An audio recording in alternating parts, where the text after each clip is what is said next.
Ils ont quitté la plage. Une émission de Timothée Patton. Cynthia Guignard n'aurait jamais imaginé qu'un jour elle partirait dans les eaux profondes du continent africain, apporter secours et soutien aux malvoyants du Togo, du Burkina Faso, du Bénin. Cynthia a quitté la plage et son bateau s'appelle la Mission Évangélique Braille. Nous nous trouvons aujourd'hui avec Cynthia Guignard, ici dans la jolie ville de Vevey, tout près du lac, entourée de magnifiques montagnes enneigées. Et nous sommes dans les locaux de cette association, la MEB, Mission Évangélique Braille. Merci de nous accueillir. Merci beaucoup.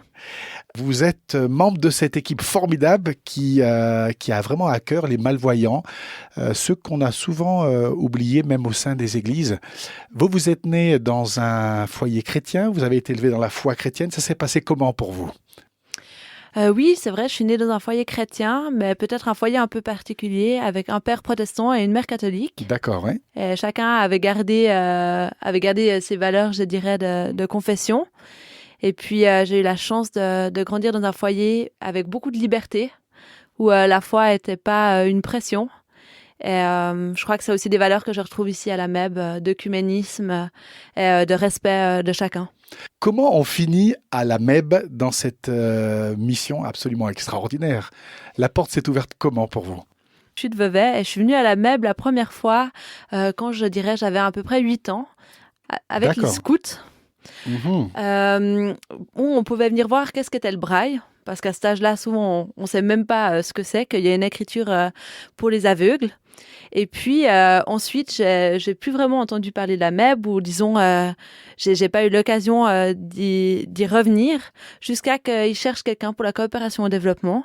Et moi, je cherchais justement un travail dans ce domaine-là. J'aurais jamais pensé finir à Vevey, où j'ai grandi. Plus de 20 ans après, je me retrouve ici, dans mon lieu d'origine.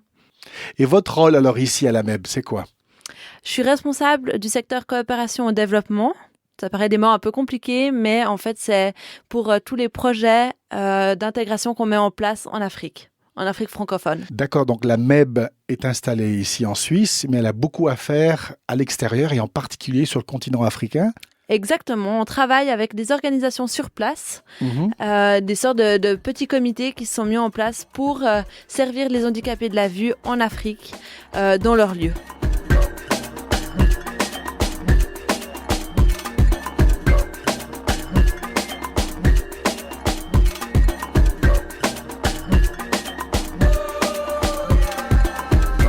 Alors vous avez fait un premier voyage en Afrique, c'était où ? C'était quand ?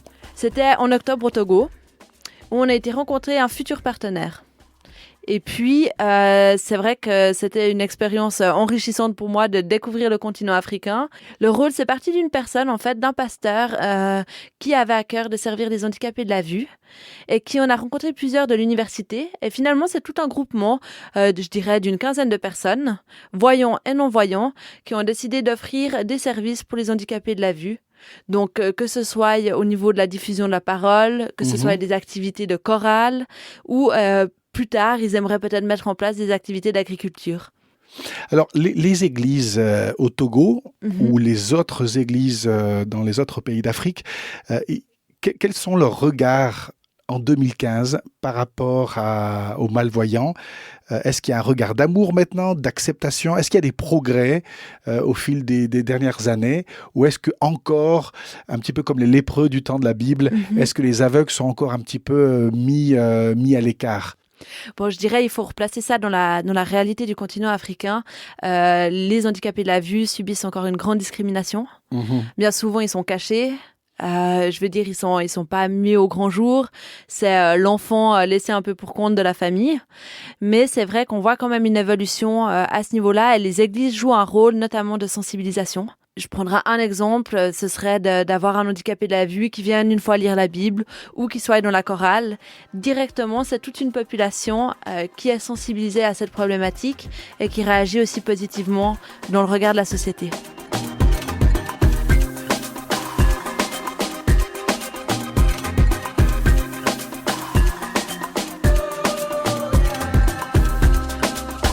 Donc on a des malvoyants qui savent lire le braille, donc la Bible en braille, et qui sont invités à lire le texte biblique à un culte, par exemple, le dimanche. Comment réagissent les gens quand c'est l'aveugle qui a l'autorité de lire la parole de Dieu? Ah bon, les gens sont estomaqués. Hein. Déjà, les gens ne sont pas forcément au courant qu'il y a une écriture pour les handicapés de la vue. Donc, ils se disent, mais qu'est-ce que c'est? Est-ce que c'est de la magie? Et puis, finalement, quand ils voient qu'en fait, une personne handicapée de la vue a les mêmes capacités qu'un voyant, et puis peut être aussi proche de Dieu.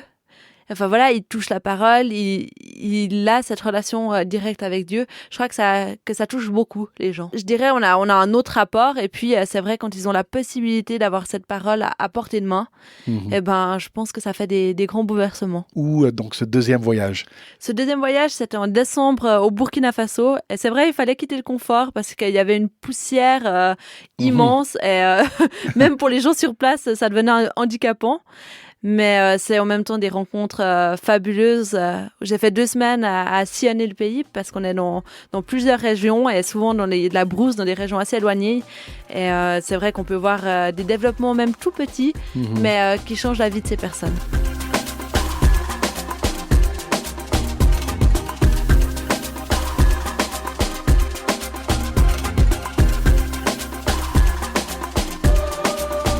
Comment réagissent les malvoyants dans des coins perdus comme le Burkina Faso quand ils apprennent il y a une équipe de Suisse qui pense à nous, qui s'intéresse à nous et qui vient nous rendre une visite?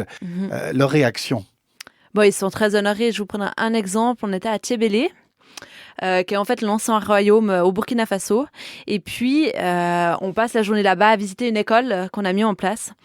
Jusqu'à que les responsables nous disent, mais en fait, dans un petit village, il y a des gens qui vous attendent.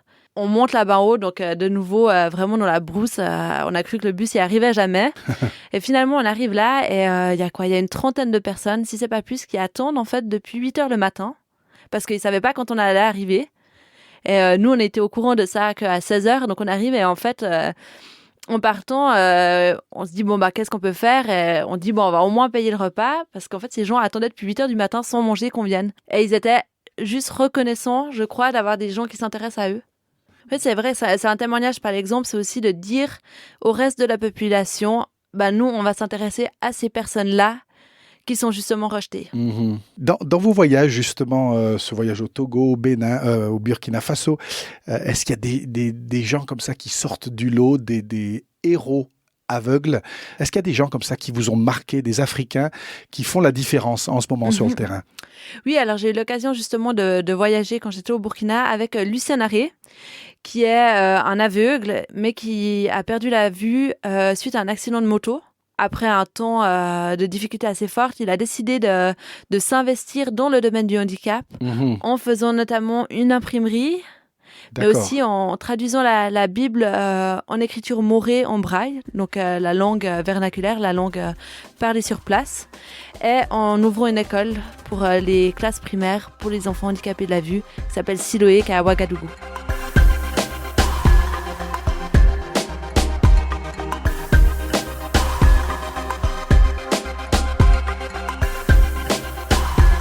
Cynthia, le prochain voyage en Afrique, c'est pour quand alors?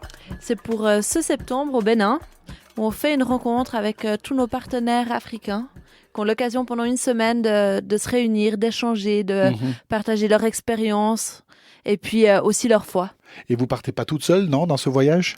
Non, on est une petite équipe de la même. Je pense qu'on sera environ 5 personnes de Suisse ici. Et puis, tous les collaborateurs sur place qui nous rejoignent, une 30aine de personnes en tout. Merci beaucoup d'avoir donné de votre temps. Et on vous souhaite bon courage pour les prochains voyages et qu'au travers de vous et de votre équipe, les aveugles de l'Afrique ne soient pas oubliés. Merci beaucoup. Merci bien. Merci. Au revoir.